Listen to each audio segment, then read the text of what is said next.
Good morning to everyone out there. How are you doing? I'm Zach Clayton, the founder of Community Pay It Forward, Community Dare to Care, and the PAC channels. We have a full house today. We've still got a couple people trying to connect. Our guest for today is a good friend of, well, now all of ours, but came to us through Mr. Patrick. So we'll have Patrick going ahead and do the introduction here in a little bit. But first, let's start out with the great news and the newest addition to the family. We're going to start out with Stephanie, the goddess of the grape, with her new little grape.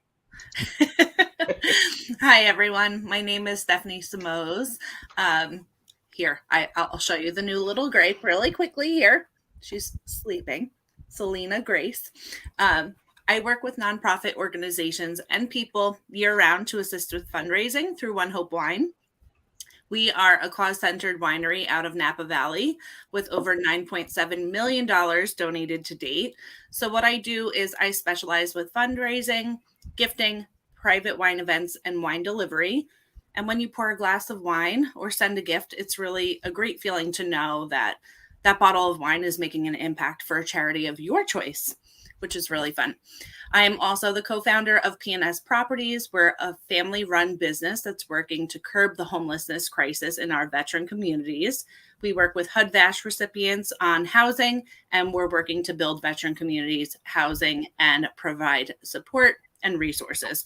So really happy to be here. Excited to hear from Joanna. I wear a lot of hats, but feel free to connect with me through my link tree. All my social contacts are there.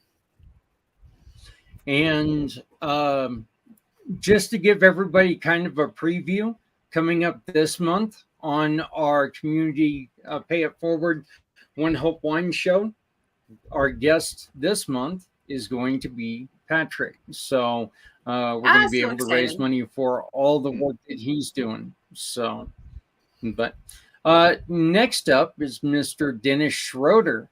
Hey, check it out. I actually got your name right this time. Yay. Well, thank you so much. Small victories, small victories.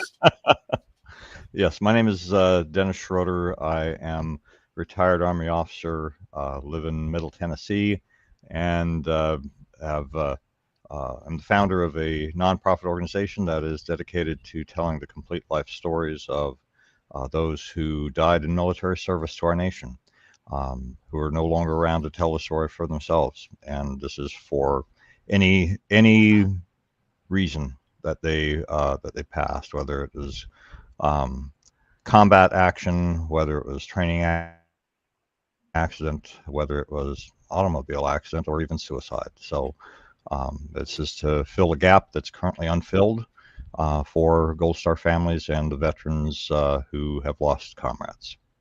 And that's you can see the ways to reach us. So glad to be here and glad to know Joanna, and excited to be part of this conversation. And if you go back on our Facebook pages, you can watch more about Dennis's story in week number 1, the show that we initially labeled Mayday, We Have a Problem. Dennis was our guest and he was talking about that. So going ahead and head on over to our YouTube channel and you can watch that. So welcome, Dennis. It's good to see you, my friend. Always a pleasure. Thank you. Next up, the Z with the plan. Mr. Z, how are you doing, brother? Doing okay, brother, man. And as far as we can see, you are the Z with the plan. I'm just the Z that sticks around. I want to say very nice to meet you, Joanna, and congratulations, Steph, on the newest grape of your collection. So great to see that. and her. And of course, thank you, Brother Man, for having me and for having all of our veterans here as well. So, with that being said, my name is Z, or you can call me Mr. Z. I am a web developer and I am also a consultant that specializes in helping nonprofits, veteran business owners, and entrepreneurs like yourselves who are looking to modify, maintain, develop, or redevelop a custom website Z World is waiting for. Thank you very much, and back to you. Muscle memory. Thank you. And as always, brother, it's great to see you. Next up, Likewise. we've got the host of today, and that's Mr. Patrick. How are you doing? Hey, how you doing, brother? So my name is Doing good, Patrick. Tell us about yourself, and then I'm going to ask you to go on ahead and do the introduction, please. okay, I can do that. So my name is Patrick Myers. I am the founder of a Call Edge Global, which is a organization where its purpose is to get the gospel out on as many platforms as possible: social media, podcasting, books, and nonprofits that serve the community. I'm an entrepreneur and a ministry architect slash planter. Um, so today we have Joanna Daniels, a dear friend of mine. I met her probably close to, wow, it's been about 4 months now, and just a great woman of God.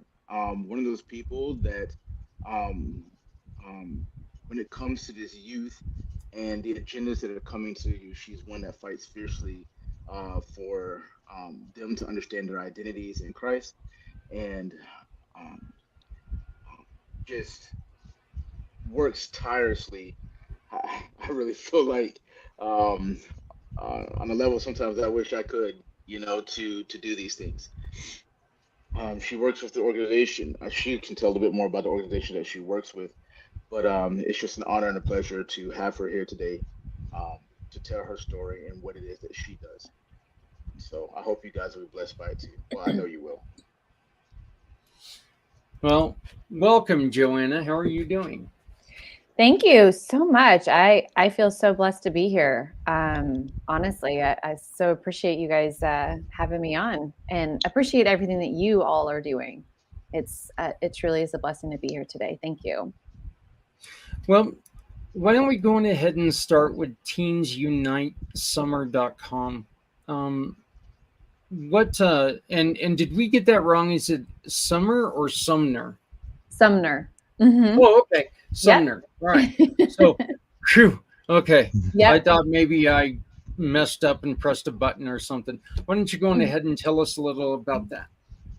Well, it's Teens Unite Sumner because we're in Sumner County, Tennessee, and we wanted to make it specific to Sumner County right now, because with the hopes that maybe it'll go into other counties, So anyway, so Teens Unite, it came out of a lot of prayer, a whole lot of prayer. My gosh, I think we prayed on this for weeks, just to figure out what it is. And this all started a few years ago, actually, after COVID. I moved to Tennessee from San Diego, California. I was a refugee from California, went to Sumner County, and went to Tennessee, and went there, and 2020 hit, and I got very involved in the local government there. And then in 2021, I found out what was happening in the schools. And so that was the formation of my organization called Safeguard Our Schools. And so for the last 2 years, the school board in Sumner County has become very familiar with me, and I've become very familiar with them. And so God's just put it on my heart for the children and what they're going on in public schools. And so got a lot of people together. I met Patrick through a divine appointment, and we all got together and started praying and saying, what can we do? What is it that God, what is it that you want us to do? And God gave us a vision for Teens Unite, and it's going to be a 5-part summer series for teens, and we want them to share with their voice what's going on and how we can support them. Well, I know that you've got me hooked because you're giving away free cakes, snow cones, and cotton candy. So I'm going to try to find a way to get there. Okay. But, you start talking about food, and I'm all in. How long have you been doing this, Joanna? Well, Teens Unite is new. I've been doing Safeguard Our Schools since 2021, August of 2021.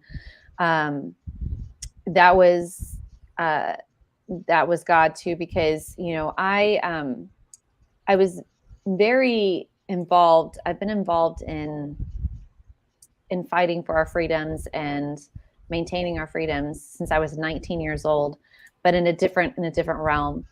And then when I came to Tennessee, and I don't have children in school. My kiddos are, gosh, how old are they now? 34 and 28. No, 29. Sorry.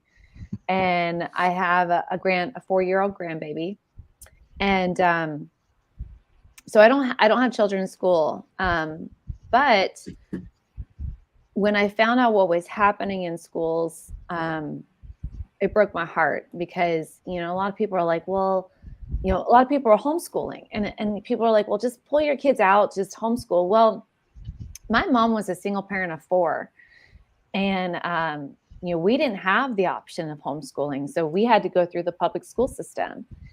And I was like, well, not everyone can homeschool, so I need to find out what's going on in these public schools. And I don't know if you know this, but in the last about 25 years, schooling has really changed a whole lot. And I started looking into it, and I was just amazed. I was amazed at what was going on in schools, and even changed from when my kids went to school. And I was like, what is going on here? And so we had a big event in August of 2021 that by the grace of God, we got 3 school board members out of it. We got, I think it was 6 or 7 county commissioners out of it. And all of this because people were like, this is what's going on in school? What?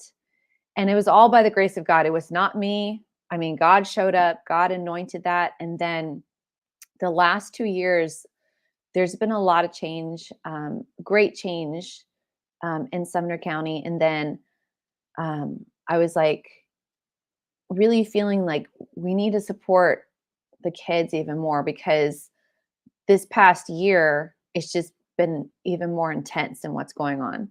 And so we prayed about it, and we felt, what, there's a lot of adults talking right now. I think we need the teenagers to talk, and we need them to take responsibility too. And for them to get the confidence to actually get in the fight, because it is their fight, if that makes sense.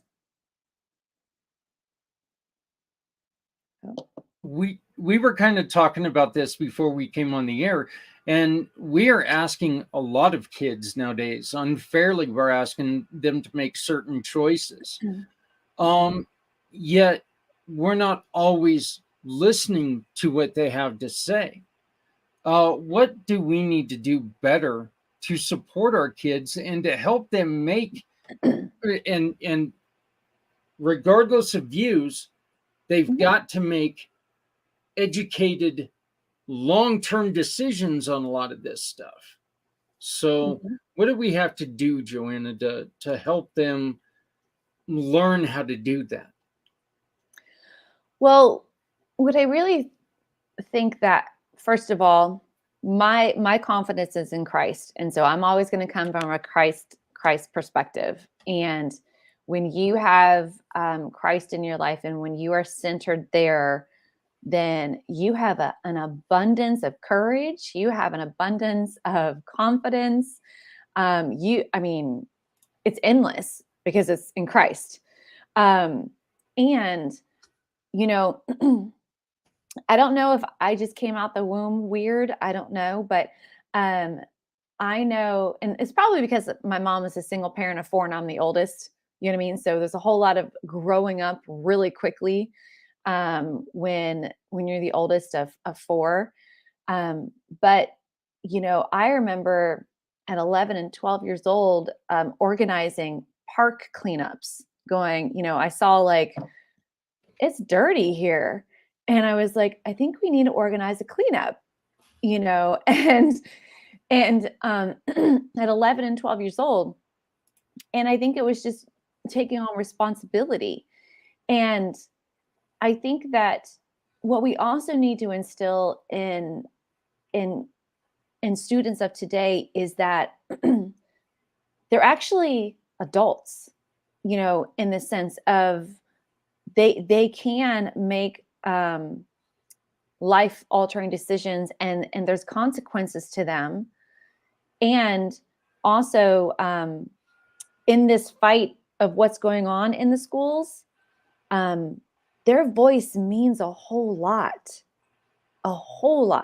and they need to voice it. And I think the number one thing is that in the school systems today, they're teaching that parents don't know anything. They're breaking that child parent bond, and they're making teachers be the authoritative.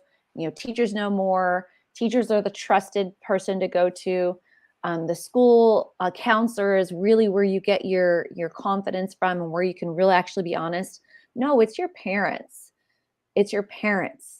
And that's what we have to really fight against, this culture, is that no, get that parent and child bond back. And because your parents are the ones that are going to fight for you. But of course, there's the exceptions. There's going to be bad parents out there, but majority of parents really do care for their kids and want the best for them. As a parent, though, we need to really, really check our biases, do we not? Can you clarify what you mean by that? Like, you know, we have to make sure that we're listening to the kids, and we're not using every experience that we've went through as a definition of as a direction to them.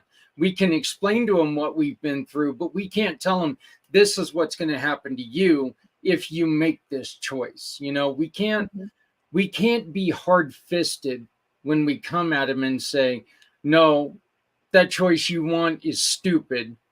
You need, we got to soften up a little bit and let them explore, do we not?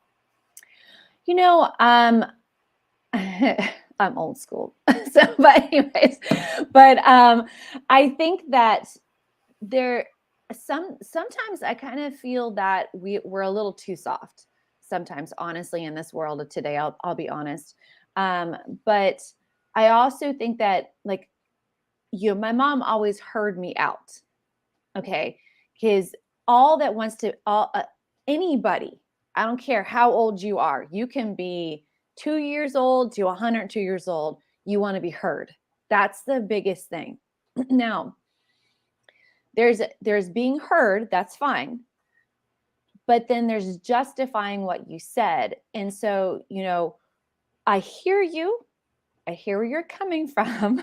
But it doesn't mean that how you feel or where you're coming from is the right place.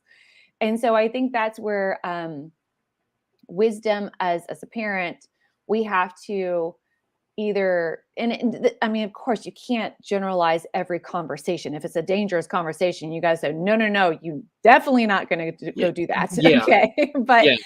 if it's like then you kind of, go, okay, I hear where you're coming from, but can I share a little wisdom with you from where I'm coming from? And then let's take a look at this together. But I also do feel that what's being taught in school is called social emotional learning, where every feeling that you have is justified, and you need to go with it, and that feeling is valid, and everything. And not every feeling is valid. Not every thought is a valid thought. I mean, that's where, as a Christian, you're supposed to take captive every thought and hold it against, Christ, and go, is this a valid thought, or is this a valid feeling? And being married now for 18 years, you got to figure out those feelings and go, hey. Yeah, that's when you really question yourself. Is this a valid feeling? Is this a valid thought? Absolutely.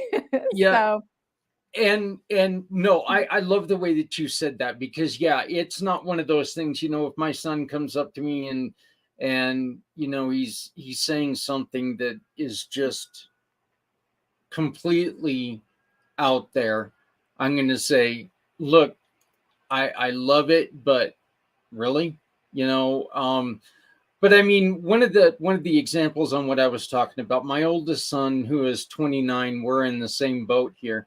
And he had a dream as a child that he wanted to be in professional wrestling. He also loves teaching kids. So now he is in Japan teaching kindergarten and professional wrestling. So I told him the thing is that, look, the only thing that you can't do is what you don't start. mm-hmm. If you don't get out there and try, and it's going to be hard, it's going to be tough. And him getting the one thing that he regrets the most is waiting so late in life to get started. So, those people like to throw you around a little bit, and then so do the wrestlers. So, but yeah, his kids beat him up quite a bit. So, oh my gosh. Well, we were actually just talking about this last night, and this is something that it's a cultural thing that's happening, and it's also being taught in schools, and we're not being taught sacrifice. That children aren't being taught that if you want to become something, you're going to have to sacrifice something. Very good. Yep. And that's where you watch these reality shows and these, it's even being taught in school. You can have anything you want. It's all, it's all good. It's all roses, and but they're not being taught the hard choices, and everything has to be fun. Well, I'm going to tell you this, that sacrifice isn't fun. Okay. Having to, get up and I'm sure become a professional wrestler, it takes discipline. It hurts. It's not fun getting up when everyone else is sleeping. It's not fun. But what it is it's sacrifice, and it builds character. And then afterwards, that's where this the gratification comes, not this instant gratification. And then, this whole well, if you don't feel like doing it, then you need to follow your body. You need to follow this. You need to follow that. I'm like, really? Because let me tell you, like, when I'm tired and I don't want to go one more hour, but I have to because I have a deadline, or I have something to do, you got to push through that. And now, of course, there are boundaries and there is self-care. Okay, there is that. But some people take self-care to a whole nother level. So yeah, if that makes sense. Yeah.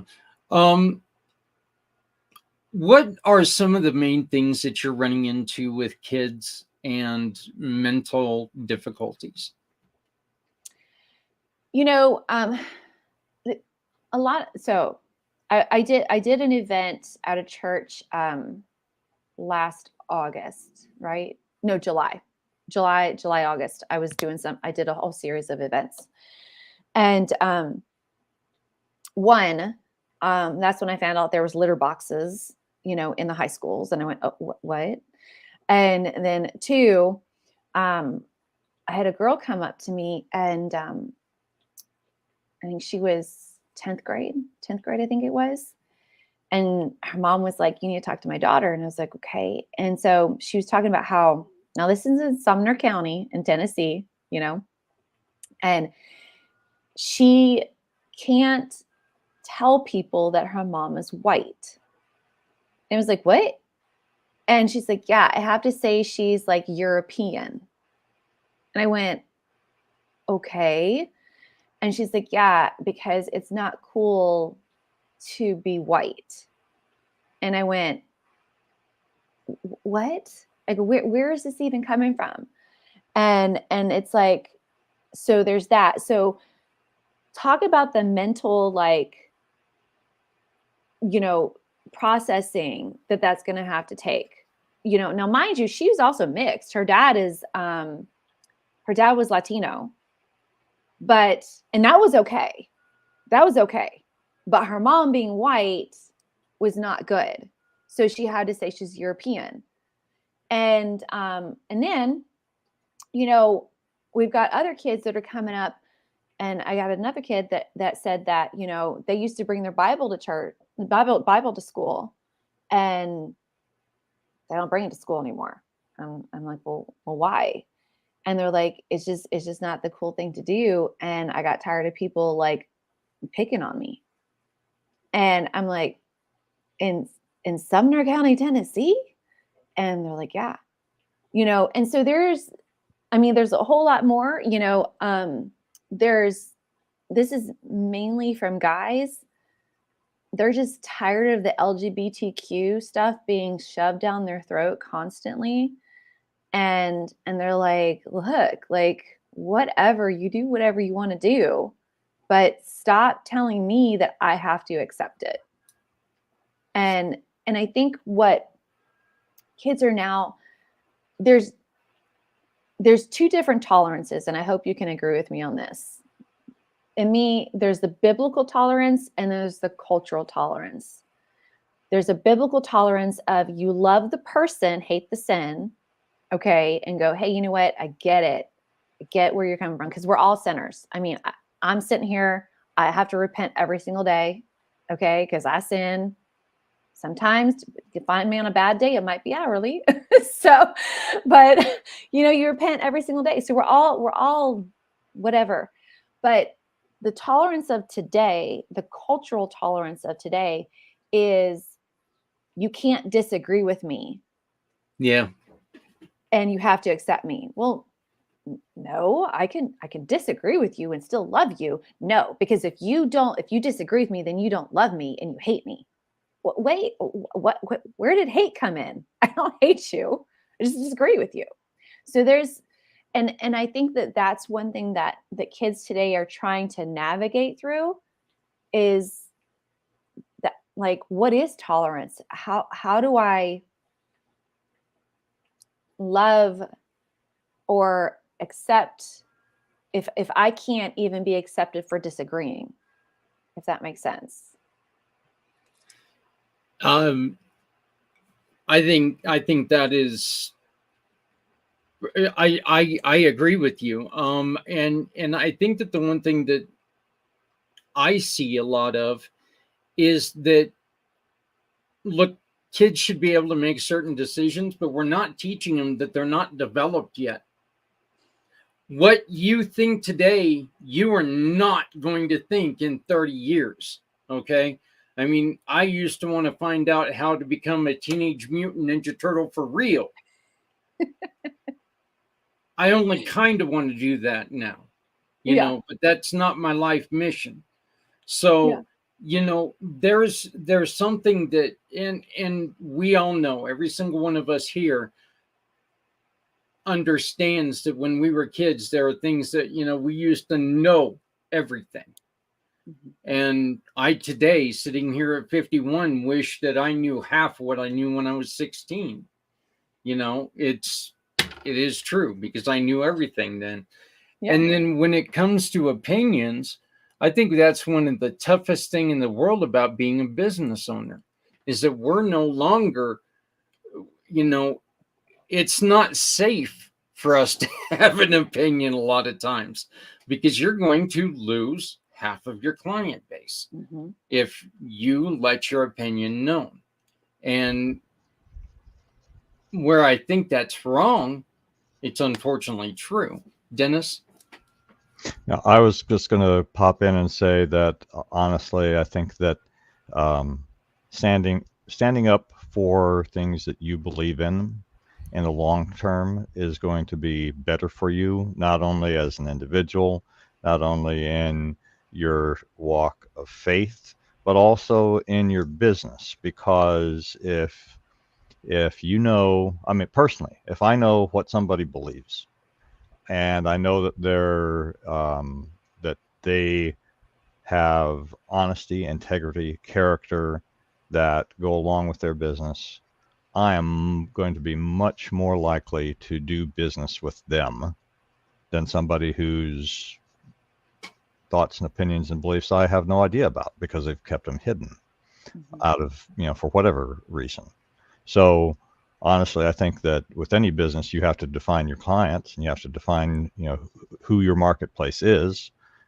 Why not be proactive and say people who can either align with or can at least be agree to disagree with my opinions are who I am going to serve.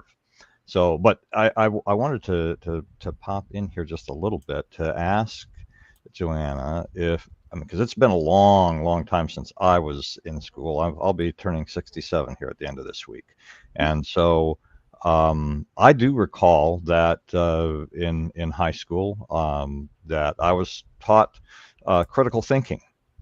Is that even taught in schools anymore? I mean, honestly, at the time, this was back in the early 70s, and it was really kind of the radicals that were teaching critical thinking because all of that was being directed against the conservative, the folks that were in charge. I found out that they really didn't like the fact that I learned critical thinking because I started asking them about what their motivations were, what's going on behind this. And some 10 years afterwards, some of my teachers were so shocked that I would even be questioning what they were saying. Yeah. Well, unfortunately, ever since the Global Economic Forum got involved in schools and creating the curriculum for schools, critical thinking has not been taught for the most part. And you can trace that back for yourself, it's really about creating workers. It's about creating an employment force. It's not about creating entrepreneurs anymore. It's not about creating anything. It's all about the greater good. What is we're teaching kids in school what's for the greater good. We need to solve the problems that the Global Economic Forum feel is a problem. And if you look through a majority of the curriculums, it has everything to do with that. It's about problem solving. Well, what problem are we solving? All of the corporations that are part of the Global Economic Forum. And so there's not a lot of critical thinking being taught today. It's also it's about a lot of people, it's like, well, what are the needs of society today? Like, we need engineers. Okay, well, that's great. We need, this, we need that. Well, that's not really critical thinking. That's just finding out how can I fill a gap in society. Well, that's not critical. That's not pushing society forward or going, well, what is it that I like to do? And so there's not a lot of critical thinking being taught, and you know, and they do all these like these team, you know, exercises, which I believe is good. You know, I'm all about for team, but there's also, but what is it that you individually want to do? Where do you see a niche? I mean, when you think about it, you know, oh gosh, I just forgot his name all of a sudden. Who created Apple, Mac? Jobs. Steve Jobs. Thank you, Steve Jobs. I'm like, my brain just went boop. Steve Jobs. You know, I mean, this is a guy that, like, in his garage figured this out, and I think he even dropped out of college and all this stuff, and we're taught go to college, go to college, go to college. And have you been in a college lately? Have you seen the indoctrination that these things do? And so anyways, I mean, the college of the 1800s is different than the college of today. But so anyways, it's not being taught. And honestly, you know, like, they have these STEM programs, and it's hard to find a good STEM program that's actual, like, a good program, because a lot of them, if you have been indoctrinated with Marxism and how to go, you know, forward, and a lot of it's, you know, brought in by SCORE and all that stuff. And I don't know if you guys know much about those programs, but but so anyways, it's just it's not about critical thinking. And then also, they don't teach you about the Constitution in school anymore. They don't teach you about history. They don't teach you, you know, what you were saying earlier, Zach, about free speech, you know, and taking a stand, and any more, you know, not trying to get too political, but they've taken this whole free speech thing to a whole nother level. Mm-hmm. And what, you know, it's like, you know, when you have freedom, you have responsibility too. So you also, what you say, you have to take responsibility for it. And also, if what you're saying means that I can't say what I say, there's an issue here, you know. And so, you know, it's they're teaching uniformity in school more than real critical thinking. If that makes That's sense. actually kind of what I was just thinking, is we're losing in individuality. Mm-hmm. I mean, it's a herd mentality, if anything. It's and I saw this. We were at a carnival the other night, and you know, there were maybe 2 or 3 people who stood out from being different than everybody else. Everyone was, you know, and I like Dennis is saying, you know, it's been a day or two since I was in school, but you know, but yeah, I don't remember it being that cliquey. I remember people having their own identity, and it was kind of weird.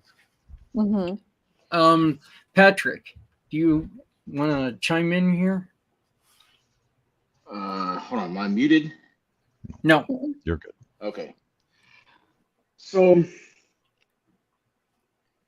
one of the things that Joanna has really changed. So I've been dealing with students on that ground level for about 9-10 years now, and then always been involved in the youth industry pretty much my whole entire life. But one of the things she really changed my mind on is the level of where we need to be informed as parents, as citizens, and different things like that. When I started going, when she invited me to the library board meetings, and then I'm like, I was watching these things play out in the schools, going to the schools, but I didn't really truly understand like the processes that were happening above me and above what the community was seeing, and that was happening in politics.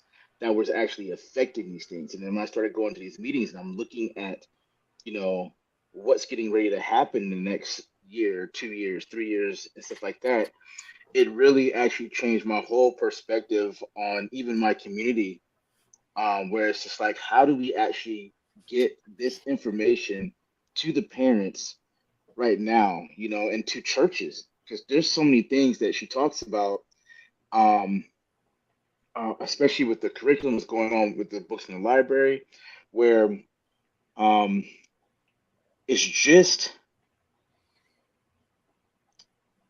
there was a time where information was kind of like you you were being informed by your news and different things like that. And the thing is, now you're not being informed at all about what's actually going on around you. Is you're actually having the scales pulled over your eyes and you're given nonsense to entertain you as opposed to inform you. And so um I don't know. Joanna, I guess the question that I have, because I kind of already know like a lot of stuff that you're doing right now, but just for the viewers, um, what would be your greatest tip for people to be informed or even get the information that you have? Because it's a lot. Like I'm still deciphering stuff that you done showed and you put in our thread. Sometimes I'm still deciphering that stuff, and it's been months. Yeah. So I think I shared this with you, Patrick. I can't remember, but anyways, and I had said earlier, I've been involved in fighting for your rights and all that since I was 19, but I was in the medical freedom realm, and I got involved and I learned about the CDC, and how legit they are, and years and years ago, and how they influence schools. And so I started learning that way. And I know how the CDC influences curriculum, how it influences funding for schools and everything. But it wasn't until 2021 that I really started getting involved in how school boards work and how they get their funding locally and state. So let me tell you, over the last 2 years, it has been a whirlwind of learning new, lingo, new words, new everything. Oh my gosh. I feel like I've been in an accelerated college course at the last 2 years. My brain hurts sometimes. And so one thing that I had to do, and one of the things that, and this is not going to be popular with some people, but it's a truth. What I do believe is that what I do believe that has to happen is that people need to declutter their life. Okay. And if you are too busy to know what's going on in your local government, you need to take something out of your life that isn't contributing. And I know that's hard to hear because people are like, well, I'm so full. Okay, look, take it. And I had to do this. I had to take a look at how much time am I on Facebook? How much time am I watching TV? How much time, what am I doing that is honestly eating up time? And then, I don't want to, and I mean this with no offense. So please, I hope no one takes offense to this. Sometimes you've got your kids in too many sports. If you can't figure out, and you're literally exhausted from taking them to practices, and you can't even, do life, then your child is exhausted too. And if you're not being able to find out what is the curriculum and go to a school board meeting to find out what is happening in the schools, then your life might be a little too busy because, and again, I go back to Christ. Satan has a really great way of keeping us on the treadmill of life. And we're so busy that we can't stop, one, smell the roses, okay? And we can't pay attention to anything that's happening around us because we're in this tunnel, just like this was happening in my life. This was happening in my life. And that is how we've got to where we've got. That's how we've become in the place that we're at today, because we're all so busy and just worried about what's happening in my world. Well, now we have schools that are taking away parents' rights, completely taking them away. How did that happen? You know, we have curriculum that is not teaching anymore, unfortunately. We have test scores and people say it's all because of COVID. No. If you look at the trends before COVID, we weren't going very good anywhere before COVID. And yeah, maybe a year afterwards, you know, whatever. But so you're going to have to start taking stock and at least start learning. And, you know, me, I had to learn when I moved to Tennessee, I had to learn a whole new government. We've got like 2 mayors in a county. We've got, you know, commissioners. We've got aldermen. We've got BOMAs. We've got all this stuff that you didn't have in California. And I was like, what is this? I mean, we had aldermans, but so anyways, you just have to start somewhere. And if it's school, I tell everybody to look at your schools. And this is the reason being, if you want to know where all your taxes goes to schools. Okay. If you want to know why your property taxes are increasing, it's because of schools. If you want to know anything, it's because of your schools. In Sumner County, about 75 to 80 cents of every property tax dollar goes to schools. You got about 65 cents of every retail tax dollar goes to schools. That's a whole lot. So if over 50% of your money in taxes is going to schools, you might want to find out what they're teaching in schools and what's going on in schools, because also those kids that are in the schools is going to create the culture in the next few years. And they're the ones that's going to be voting as well. And you might want to find out what it is that they're learning. So I say, get to know your school board member. Okay. Ask them some really hard questions. And then usually school board meetings are twice a month. Twice a month. They have two. Put it on your calendar and go and start learning, and start there. I mean, anybody can carve out 2 nights a month. I mean, just kind of figure it out. So I hope that wasn't too harsh. I mean it, no offense at all. No, Patrick, have one more for you. Yeah, I really appreciate your no offense way of going about things, because there's a lot of things where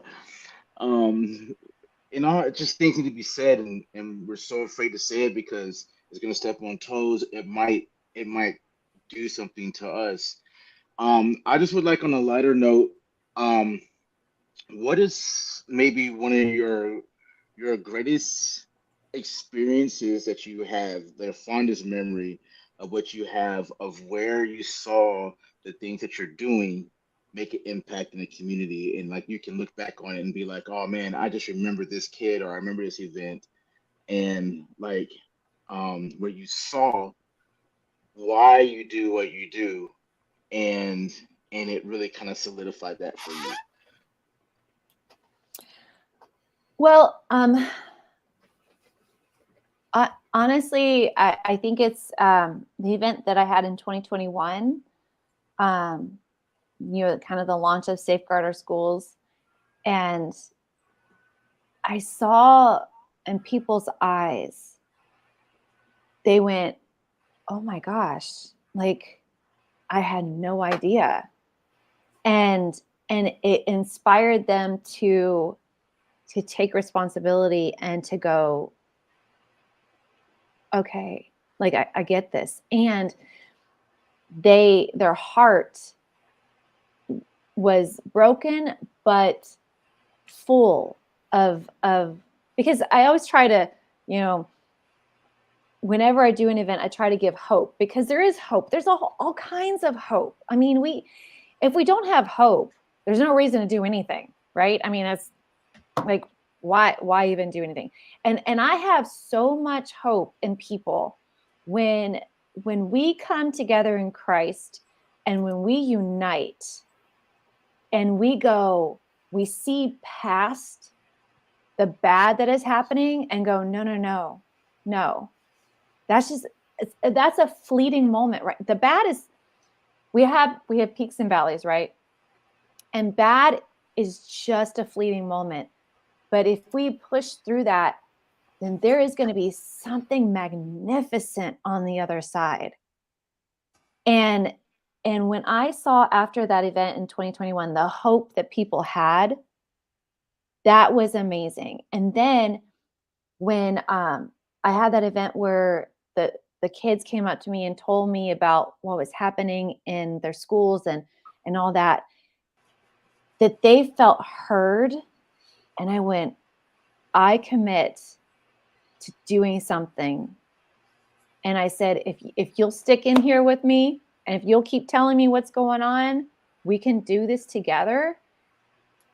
There was a different light in their eyes, because they felt like someone actually now knows what's happening, what they're going through. So it's just, I think, again, it's when people actually listen and they hear, and then they have a hope behind it. That's what I love to hear, and what I love to see is the hope in people's eyes. I'm going to ask Stephanie to come on real quick. And Stephanie, the reason I really wanted to ask you about this is you've got kids that are of school age. Yeah. Wow. I mean, I feel like I have a lot that I could could say about this whole conversation. I'll start by saying this. I spent a lot of time in Catholic school growing up. I was in public also, but what I'm hearing today definitely did not happen then, when I was in school. And I have 3 kids. My twins just finished 5th grade. My older one just finished 6th grade. Since the pandemic, though, they've been doing cyber school. So they've been schooling from home due to medical issues. I just did not want to play with the potential of them getting COVID and all of those things. But I can relate to what you were mentioning about the influence with the CDC and stuff, because we did come upon a rarely diagnosed medical condition 7.5 years ago. And, in some cases, it was definitely a struggle to get through some things, and they've been doing really well with the cyber program, which I'm thankful for. But more and more, I feel like I'm hearing about the schools, and I would love for them to go back. But, I'm almost like, ooh, because, I can hear, see, and be a part of their school day now. And behind closed doors, you really can't be. I do have to say, I volunteered a lot when they were in the elementary school here. So I knew the staff on a first name basis and the administration, and they were wonderful to us. And in our medical situation too, they were wonderful to us. But I think things are definitely shifting, and quickly. So I also agree a lot with you about the critical thinking and that whole topic. I think they're not building entrepreneurs. They're building soldiers that could just fit into the pockets of the workforce that they need, and not letting people think out of the box. And that's my husband and I work really hard. We're entrepreneurs. We have our own business. We've been self-employed forever. And I hope that we're showing our kids this growing up, that they have, and we kind of touched on this the last show, Zach, when I mentioned even, with my daughter wanting to explore different things, I would hate for anybody to tell a child, oh, that's not a good choice. Don't Yep. don't follow your passion. You should really do this because I don't know, XYZ could make more money, or that's what we need, in the state that you live in, or This is not what a little girl does. right. That and that one kills me. Because I feel like, just as a boy could be a nurse, a girl could do something in construction if she wanted to, right? There shouldn't be any gender barriers, in my opinion, for, what they would like to do for work. But wow. So anyway, these issues are really concerning. What could we do? What could we do besides, going to school board meetings? Is there something else we can do locally, to inform? The more people I talk to, they don't believe that this is happening. I will say that because I mentioned something just recently and the person said to me, that's not true. Mm-hmm. So I don't know your thoughts on that. What could we do? Because not everybody can homeschool. I don't want to create a curriculum for my kids. Honestly, I'd rather them have, a structured curriculum. But if things were to hit the fan, I might just take that on too. I don't know. But what could we do locally, Joanna, to really help the greater good, not just our own families? Mm-hmm. Mm-hmm. Well, what you're saying is that people are like, well, it's not really happening. It's not really happening. Like, there's no way. I mean, here in Sumner County, we're one of the most conservative, counties in Tennessee or something like that. And, so, there's a church, I think, on every corner. And they're like, no, that's not happening. That can't be happening here. And I'm like, but it is. As a matter of fact, here in Sumner County, we were the pilot county for this curriculum that is loaded with critical race theory and social emotional learning and all this stuff. It's like right here, that was Sumner County. And in the last 2 years, it's been I've been trying to tell parents and trying to get them involved and, hey, this is what's happening, and showing them. It's so funny. I'll show them the books. I'll show them the curriculum. I'll even tell them about bills that are coming up, and like, no, this is coming up, like, just so you know. And they're like, oh, no. And they still don't believe. And I think that's why we started going, you know what, we got to go to the teens. We've got to give them a place to give them a voice, because that's where we have to show them. We have to show the parents, no, this is really happening. And I think that, in the beginning, when I started down this road, I was angry. Oh my gosh. I was like, what are you adults aren't paying attention. Like, what's going on here? Like, how can you not know this? And I had to really pray on that, and I had to give some grace, because some people just don't want to believe that this is happening. They're just like, no, because they've got so much going on in life. They just don't want to take on something else. You know what I mean? And then there's the people that just in their heart, they go, I can't, no, I don't want to believe this. No, like they think of like I'm 46. So I went to school a long time ago. I started when the No Child Left Behind just started. And that's a whole nother series. But anyways, so I was in school. I was the first generation that did the standardized testing, but it didn't determine whether I graduated or not. We did it in 9th grade, and then we did it again in 12th grade, and it didn't matter. They were just like, we were the guinea pigs. So anyways, so my schooling was so different, because a lot of people don't even understand that the federal Board of Education didn't even start till the 1980s. Like, people think, oh, well, we've had a Board of Education, since the beginning of time. No, we didn't. It wasn't until 1980. And so my experience in school and the curriculum that the teachers used, they created their own, lessons. Nowadays, they're given a curriculum. They're literally told what to say, when to say, how to say it, and all this stuff. Like I could probably go be a facilitator and, go into a teaching and become a teacher. And I'm not saying that teachers don't work hard, but I'm saying it's different than it was when I went to school. So anyways, honestly,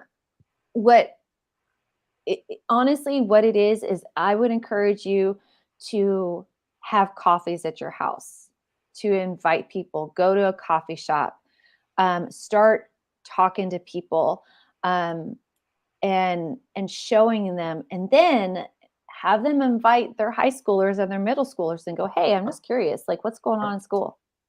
Because teenagers want to talk about it. Yes. They want to talk about it. And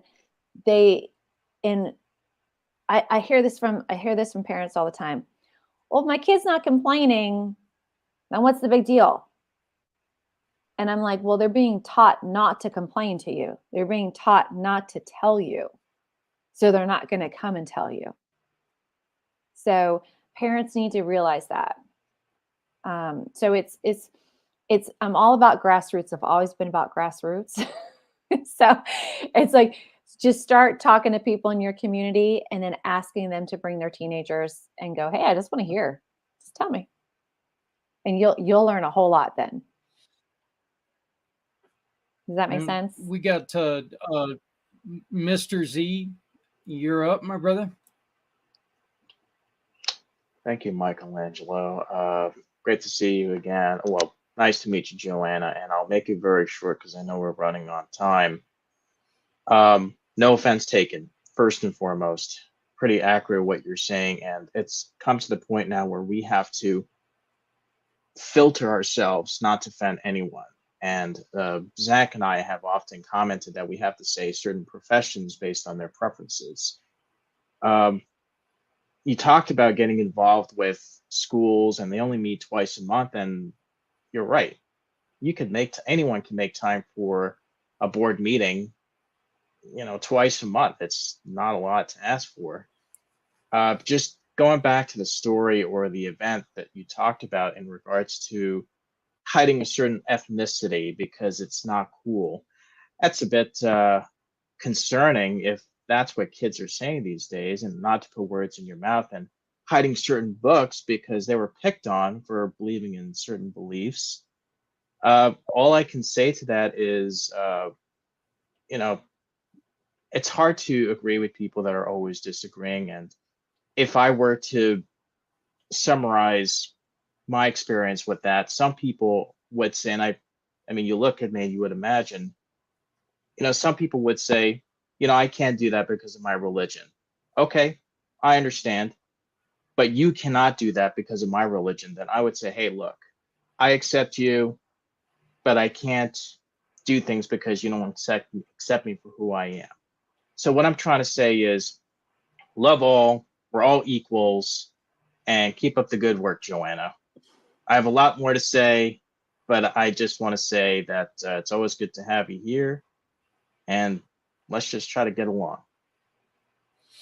Well, I think Joanna, I think one of the things that we really need to do, and I'm pretty sure I'm not alone here, but we're going to have to get you back on to talk about your work with the libraries as well.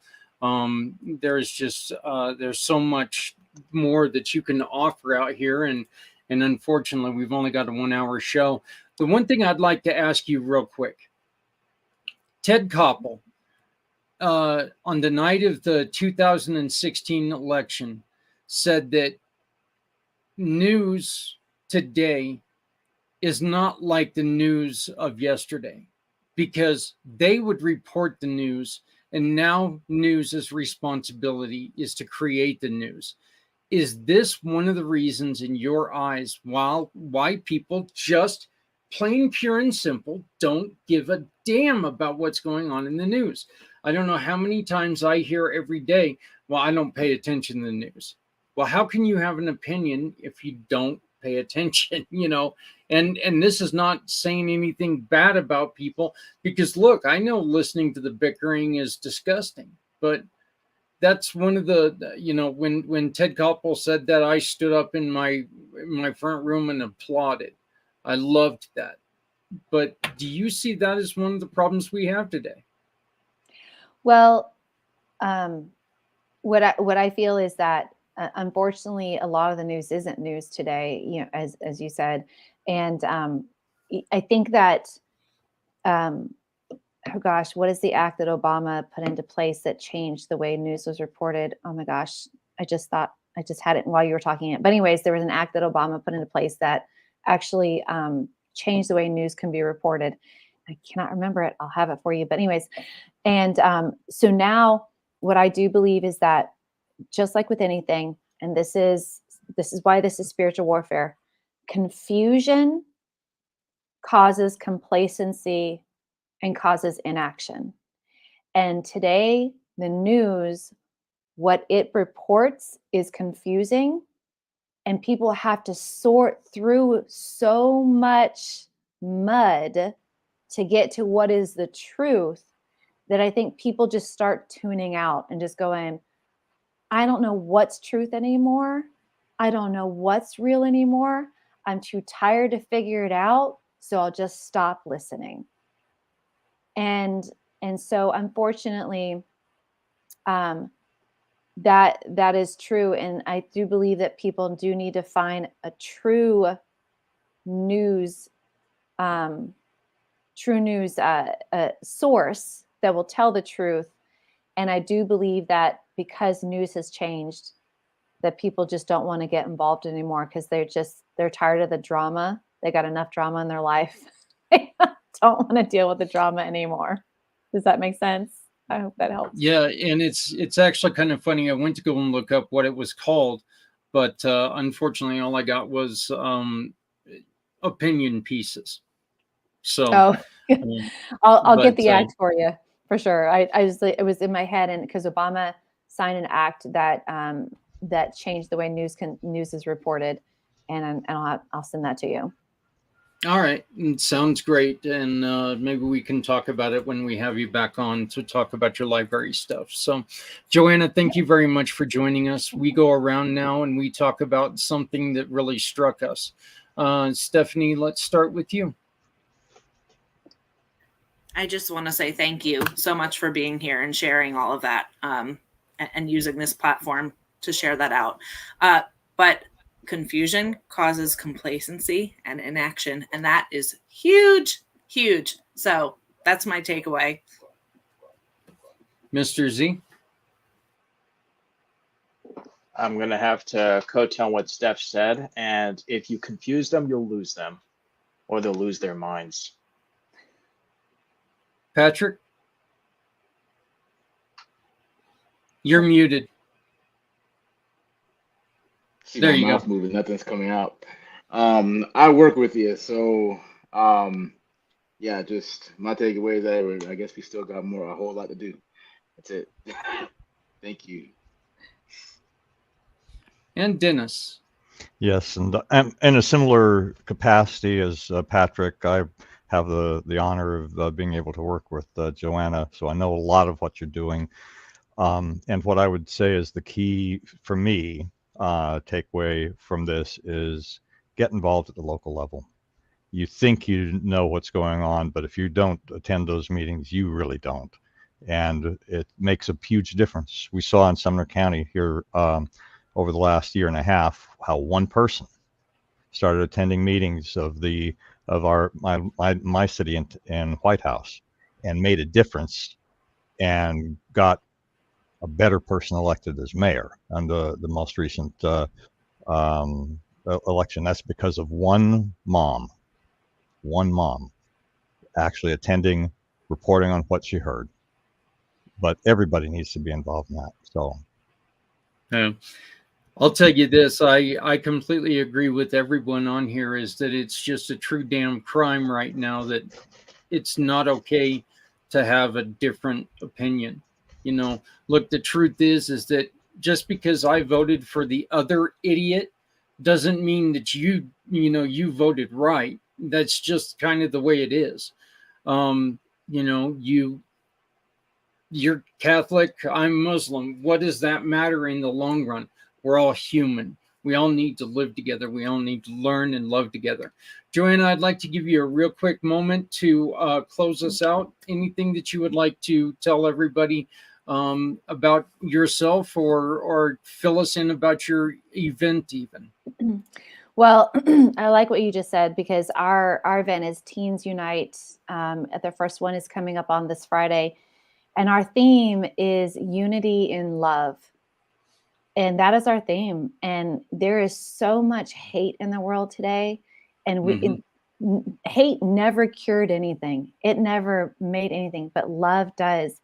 And if we can learn to love as Christ loved, and just open our hearts and actually truly love, that is the only way that we're going to hear somebody, that we're going to make a change, and then we're actually going to be united. It is all about unity and love. Thank you so very much again. This was a very educational show, and I think that we're really going to have to look into maybe making this a little bit longer, because we're running out of time every week, and our guests are just great. So it makes running out of time annoying, because there's so much more we could ask you. But that's something we'll work on. But please, will you join us again here in the near future? I absolutely would. I am so honored. Thank you all so much. It has been such a pleasure to meet Mr. Z and Stephanie and Zach. Honestly, this was a blessing for me, and I so appreciate everything that you all are doing. And thank you so much for having me. And Dennis and Patrick, I'll see you guys on Friday. All right. Absolutely. Well, that sounds great. Just to let you guys know, yes, we're very honored to have you, Joanna. Please join us again next week. And as we've stated, you know what? Look, your opinions are a great thing, but they're opinions, and it's okay for someone else to have another opinion. If you know somebody who needs help, please make sure you reach out to somebody, because look, lives are being lost every day, and there's no reason why we cannot be there for them. So we're just asking you to watch out for each other, because we're all we got. We will see you next week with a new guest, and we will get Joanna on here really soon. But we thank you guys very, very much. We'll be on right before the 4th of July. But if you can't join us, happy 4th of July. We will see you next week. Thank you. Thank you.